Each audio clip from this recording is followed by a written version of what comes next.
The TV was on, but I was not really watching it. The sound filled the room while my mind drifted. The living room felt warm that evening, the same way it had felt for many years. I sat in my old chair, the one with a small tear on the armrest, the chair I had bought when my daughter was still in school. Then, footsteps came from behind me. Before I could turn my head, the TV went black. The sudden silence felt loud. I looked up and saw my son-in-law standing there, holding the remote like it was a weapon. His face was hard, his eyes cold. He did not greet me. He did not even look surprised to see me sitting there. He spoke slowly, clearly, like he wanted every word to hurt. "Go to your room, old man," he said. "This is my living room now." For a moment, I thought I had heard him wrong. My ears rang. My chest felt tight. I looked around the room. The sofa, the table, the walls I had painted with my own hands. This was the room where my daughter took her first steps, where we laughed, prayed, and shared meals. I turned my head toward my daughter.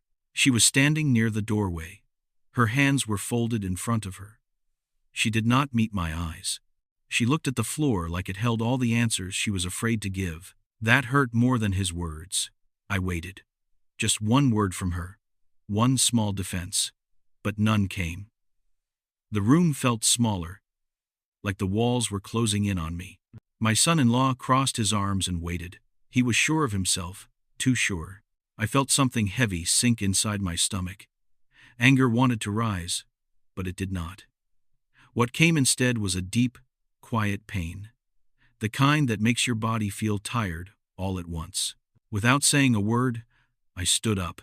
My legs felt weak, but I forced myself to walk straight. I went to the small table near the door and picked up my keys. The metal jingled softly in my hand. That sound echoed in my heart. Still, no one stopped me. I opened the door and stepped outside.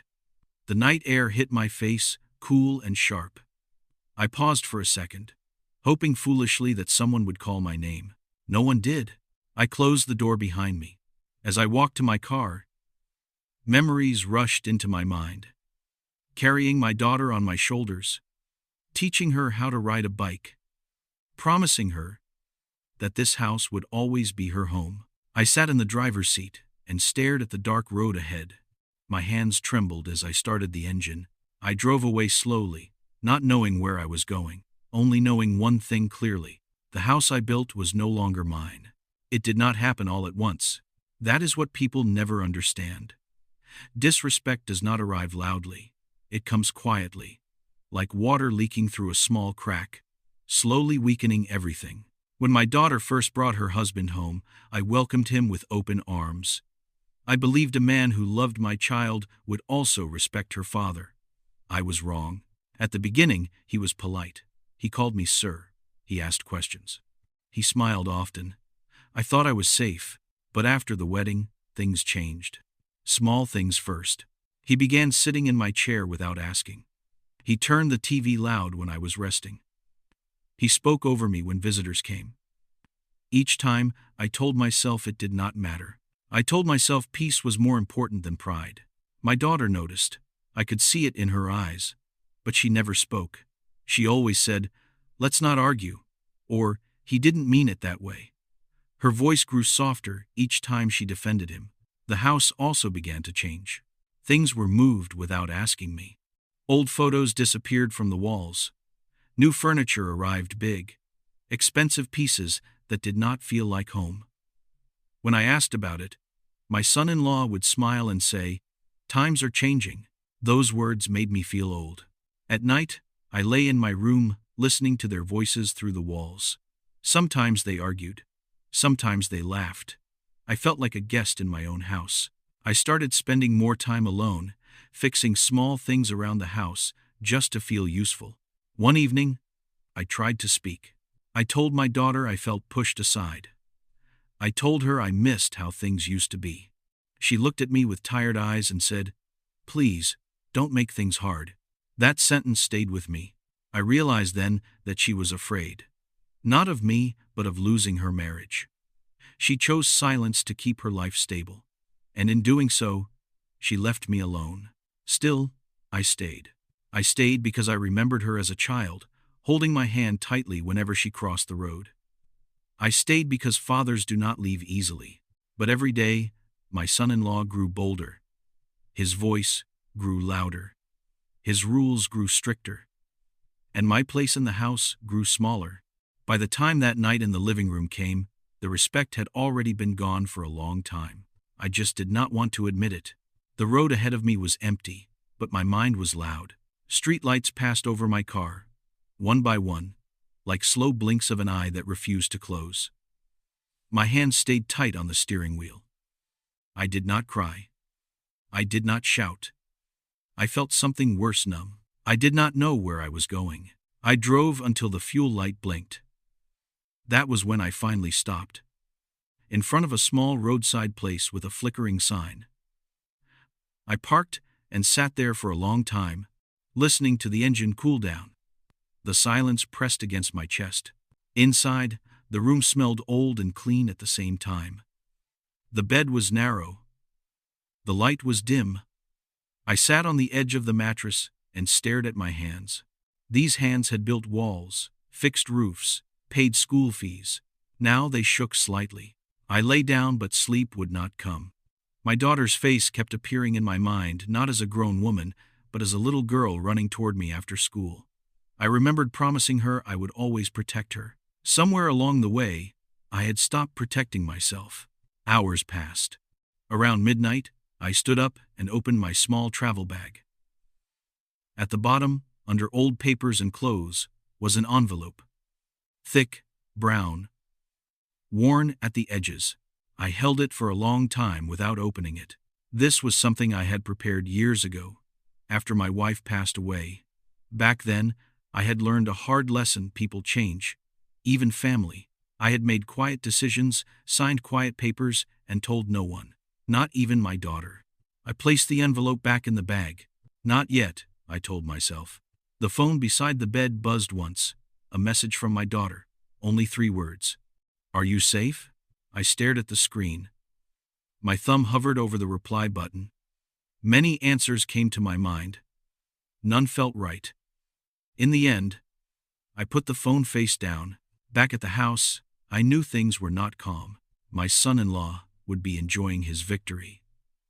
Walking freely through the living room. Sitting in my chair like it belonged to him. My daughter would be quiet, carrying a weight she refused to face.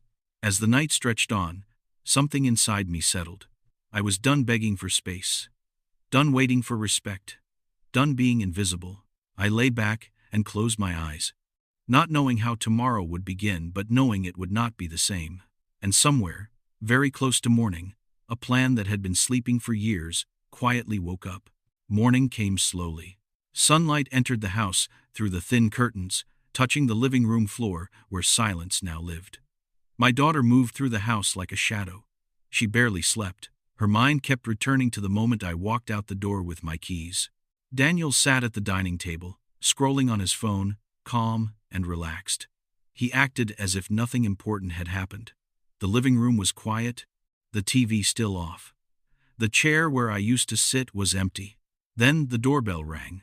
The sound was sharp and unexpected. My daughter froze. Daniel frowned, annoyed. "Who is that so early?" he said. Standing up slowly, he walked toward the door. Confident, careless. When he opened it, a man stood outside. He wore a clean dark suit, neatly pressed. His shoes were polished. His hair was trimmed short. He held a slim folder under one arm. His face was calm, serious, and polite. "Good morning," the man said. His voice was steady. "I'm here regarding this property." Daniel raised an eyebrow. "What property?" "This house," the man replied gently. My daughter stepped closer, her heart beating fast. She had never seen this man before. Something about him made her nervous, even though he was polite. "There must be a mistake," Daniel said with a small laugh. "This is our home." The man nodded. "I understand. May I come in?" "This will only take a moment." Daniel hesitated, then stepped aside. The man entered. looking around the living room carefully, as if he was seeing it for the first time, and yet also like he already knew it well. He did not sit down. "My name is Mr. Collins," he said. "I represent certain legal matters connected to this house." My daughter's hands trembled slightly. "Legal matters?" she asked. "Yes," Mr. Collins replied. "Matters decided years ago." Daniel crossed his arms. "Look, if this is about taxes or something, I handle all that." Mr. Collins turned his eyes to Daniel. "Sir, my records show that you are not the legal owner of this property." The room felt suddenly smaller. Daniel laughed again, louder this time. "That's not possible." Mr. Collins opened his folder, just enough to show official papers, stamps, and signatures. He did not hand them over, he only showed them. "These documents were prepared long ago," he said. "They are clear." My daughter's mouth went dry. She looked around the room, the walls, the furniture, the floor. The same house she grew up in. The same house she thought she understood. "What does my father have to do with this?" she asked quietly. Mr. Collins looked at her with calm eyes. "Everything." Daniel's smile faded. "He is safe," Mr. Collins replied. "That is all I can say for now." My daughter felt a wave of guilt wash over her. She remembered how she looked away, how she stayed silent. Her chest tightened. Mr. Collins closed the folder. "I am not here to argue," he said. "I am here to inform. Changes are coming. You will receive official notice soon." Daniel stepped forward. "You can't just walk in here and—" "I can," Mr. Collins said calmly. "And I have." The man turned toward the door. Before leaving, he stopped and added, "It would be wise to speak to your father." The door closed softly behind him. For a long moment, no one spoke. Daniel paced the room, anger rising, confusion on his face. "This is nonsense," he muttered. "Old man tricks." My daughter sat down slowly. Her hands rested on her knees. Her eyes filled with tears she could no longer hold back. For the first time in a long while, she understood something clearly. Her father had not left because he was weak. He had left because he was done being ignored. I sat on the edge of the bed, staring at the wall, long after the sun had risen.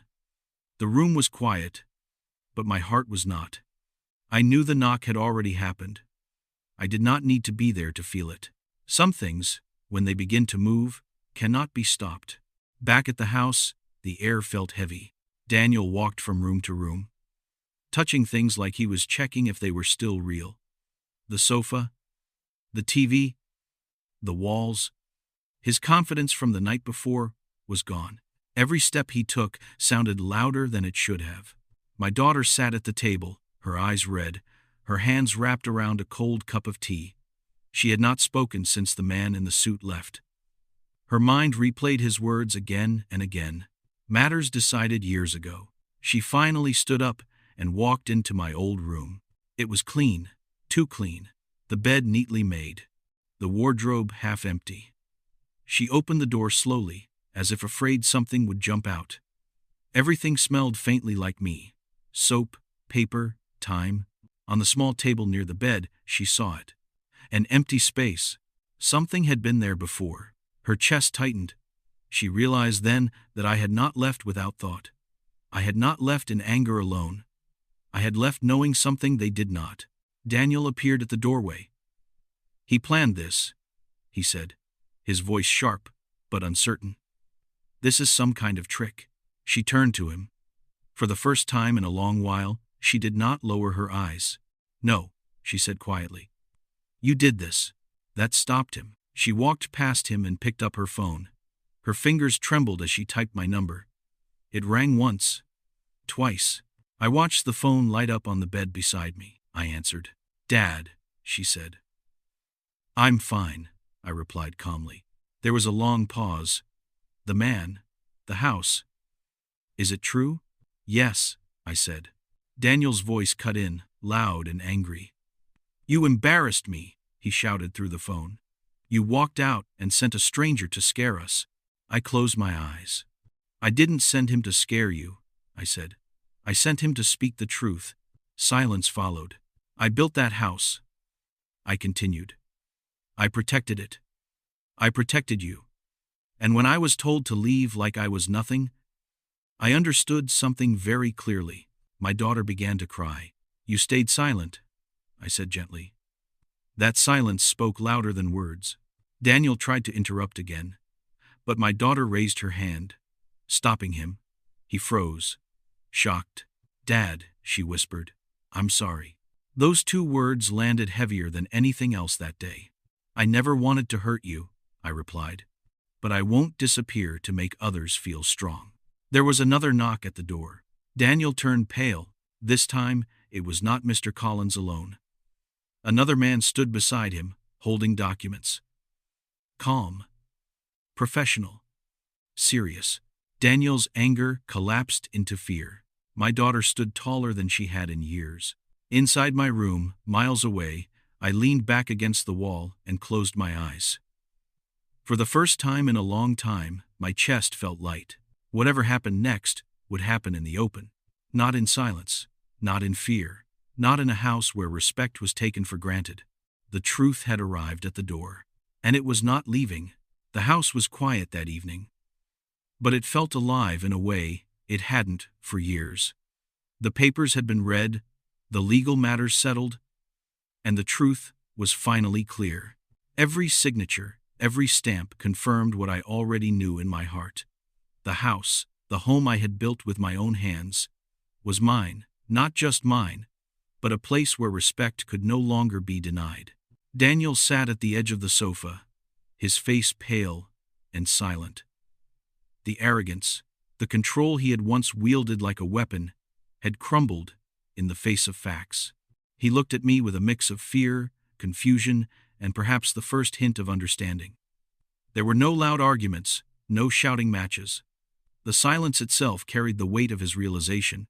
My daughter stood beside me, her hand gently resting on mine. She did not avert her gaze. She did not shrink back in fear or guilt. Her eyes shone with emotion, a mix of relief, regret, and the courage she had hidden for too long. I forgot who you were, she whispered. I should have spoken up sooner. I smiled softly, squeezing her hand. And now you remember. That is what matters. The living room felt warm again, filled not just with sunlight, but with the sense of justice restored. The chair I had always loved felt like home once more. The walls seemed to echo with laughter, memories, and the quiet strength that comes from standing your ground. Daniel's apology came later, soft and sincere. I accepted it not out of weakness, but because closure sometimes matters more than revenge. This story is more than just about a house. It is about respect, patience, and the courage to stand up when you are pushed aside. It is about knowing your worth, even when others fail to see it. And sometimes justice comes quietly, but it always arrives. Thank you for watching this story. If you enjoyed it and want to see more stories filled with suspense, emotional twists, and unexpected revenge, don't forget to like, comment, and subscribe. Every story teaches us something about life, family, and the power of standing up for what is right. Stay tuned, because the next story might just leave you speechless.